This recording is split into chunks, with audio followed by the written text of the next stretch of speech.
Bueno, profesora, muy buenas noches y compañeros. Este video es para el desarrollo de la guía 2, el componente individual. Vamos a comenzar hablando de la historia de las finanzas. Entonces, en el siglo XIX, los gerentes financieros, con libros de contabilidad y búsqueda de financiación, llevaban el control de las finanzas de sus compañías. Después de la revolución industrial, nace el concepto de empresa, las fusiones y la emisión de acciones de las compañías. Después de 1929 comienzan a subir las tasas de interés y las empresas se empiezan a preocupar por mantener su liquidez. Cada vez se hace más difícil, cada vez la moneda se devalúa más rápido, entonces siempre hay que encontrar estrategias para continuar haciendo crecer el patrimonio de las compañías.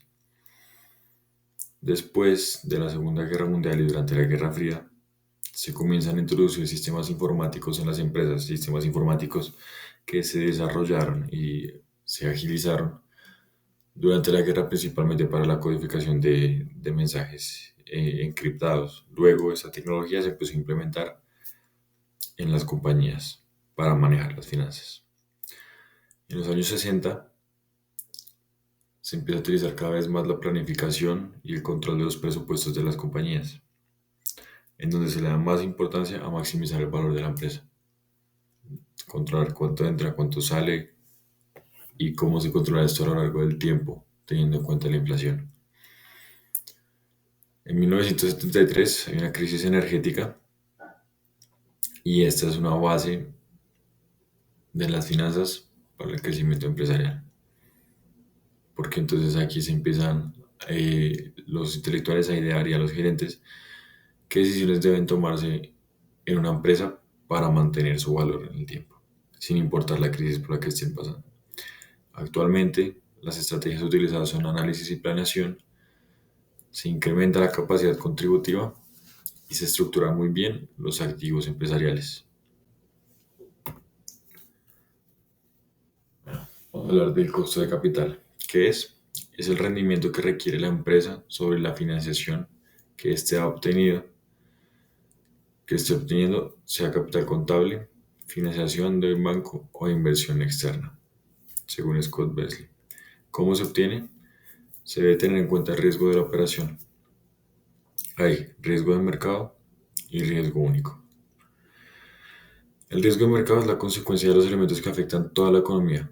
Una devaluación, recesión, inflación, mm, una falla en la cadena de suministros como la que estamos viendo hoy en día. Estos riesgos no pueden ser eliminados.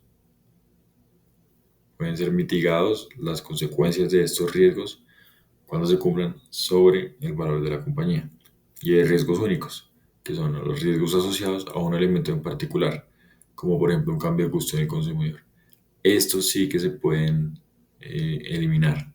Por ejemplo, tengo una compañía que vende paquetes de papas y si la moda cambia y a la gente ya no le gustan tanto las papas de pollo, sino las de sabor a cerdo, yo en mi compañía puedo diversificar mi portafolio de productos para tener múltiples sabores y estar preparado para los cambios de gusto y de atractivos en el mercado.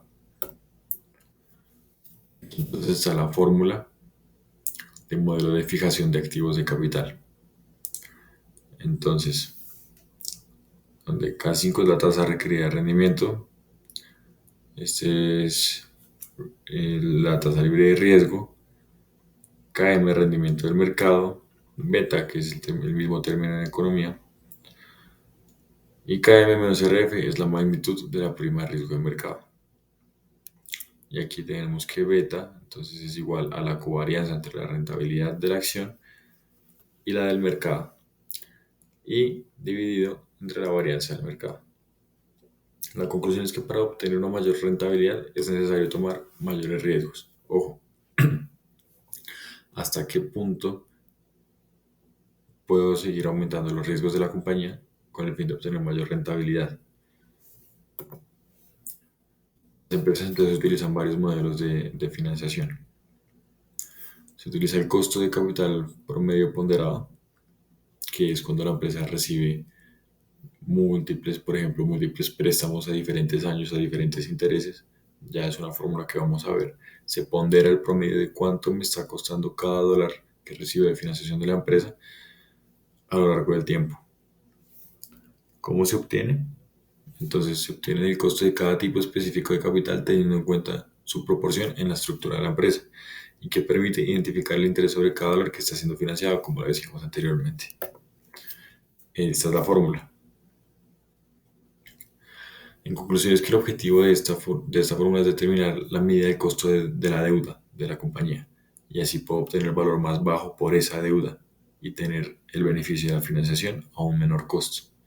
Y la conclusión es que para la financiación, la empresa debe realizar todos estos cálculos y comparar la tasa de retorno, es decir, cuánto me está costando cada dólar que estoy obteniendo como financiación de la empresa a lo largo del tiempo y qué rentabilidad le puedo sacar a esos dólares para saber si sí vale la pena. Ahora vamos a ver la estructura del capital. Principalmente se divide en dos elementos. Los aportes de los dueños es el capital contable. Los socios van inyectando el capital a la compañía. Y el financiamiento externo. La estructura óptima de capital es la cual genera un equilibrio entre el riesgo y el rendimiento para el logro final de la meta de la empresa, que debe estar bien estructurada. Esta estructura será la guía para obtener la financiación en el futuro y busca maximizar el valor de la empresa. Aquí hay unos tips que obtenemos del libro para construir la estructura de capital correcta de nuestra compañía. El riesgo del negocio, de acuerdo con la actividad de la empresa, debe ser evaluada. La posición fiscal de la empresa, teniendo en cuenta los intereses deducibles de renta. La flexibilidad financiera, es decir, la capacidad de obtener capital bajo condiciones adversas, como una recesión, un ejemplo de la pandemia del COVID ahorita. El factor determinante de nivel de deudas que se relaciona con la solicitud de préstamos, la capacidad de endeudamiento de la compañía o de los dueños de la misma. Capital de trabajo. Entonces aquí hay una pequeña fórmula, es el activo circulante menos pasivos circulantes es igual al capital del trabajo. ¿Qué es el activo circulante? Los que se esperan convertir en efectivo en menos de un año. Pasivos circulantes son los que se deben cubrir en menos de un año. Pagos, obligaciones financieras, pasivos acumulados. Y eso es igual al capital de trabajo que siempre que los activos supere que el activo circulante, sea mayor al pasivo circulante, entonces la empresa tendrá capital de trabajo positivo. Correcto, el objetivo principal del capital de trabajo es reducir al máximo los activos a corto plazo. Entonces son recursos que son desaprovechados y no se cobran en un corto tiempo. Es dinero que está quieto, entonces es más sujeto a la inflación, por ejemplo, a la devaluación de la moneda. Dentro de las prácticas recomendadas para la administración del capital de trabajo encontramos las siguientes: administrar el efectivo, administrar las cuentas por cobrar y administrar el inventario. El presupuesto de capital se clasifica de dos maneras. La uno es proyecto independiente, proyectos mutuamente exclusivos y proyectos dependientes. Y la clasificación 2 es proyectos generados por oportunidades de crecimiento, por oportunidades de reducción de costos y generados para cumplir normas legales y estándares de salud y seguridad las obligaciones de la compañía. El presupuesto de capital es el proceso que se utiliza cuando la empresa está elaborando la planeación de compra de un activo, que se espera que dé rendimientos después de un año, es a largo plazo, mediano a largo plazo. Por ejemplo, cuando una empresa quiere, vamos a la empresa de paquetes de papas, comprar maquinaria. ¿Vale la pena comprar esa maquinaria o no? Y finalmente, por ejemplo, la compra de maquinaria tiene una evaluación del proyecto.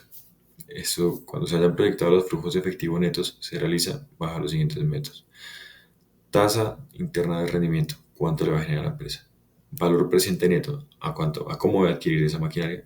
Y periodo de recuperación, cuánto va a tardar la operación de esa maquinaria para que yo recupere el valor que invertí. El punto de equilibrio lo puedo calcular con estas dos fórmulas y es cuando el nivel de ventas de la empresa no obtiene una utilidad positiva, pero tampoco incurre en pérdidas, es decir, ceros. Muchísimas gracias por su atención. Esperamos que haya sido muy claro.